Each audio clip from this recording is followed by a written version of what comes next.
Morning routine sa aking 73 days old na mga biik.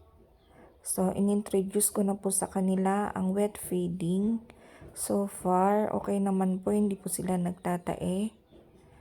So, habang kumakain po sila, nililinis ko na po yung kanilang dumi.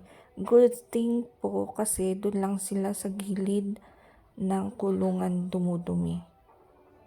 So, ayan, hindi ko pa po sila pinapaliguan kasi ano po ang panahon ngayon dito sa norte. Medyo maulan, medyo malamig pa po ang panahon. Ako po ay baguhan pa lamang sa pagpipigiri.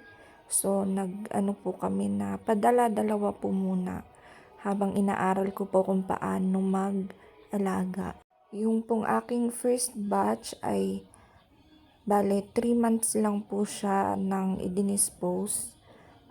Nagtimbang po sila ng 85 and 84 kilos.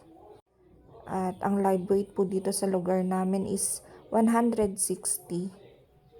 So, okay na din po kahit papaano may kita.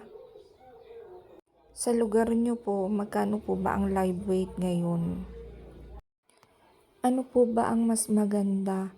Yung kayo na po ang magkakatay at ibebenta na katay na o karne na? O ibebenta nyo po ng live weight? Kung meron po kayong suggestion or tips para sa akin na baguhan pa lang, feel free to comment po. Salamat!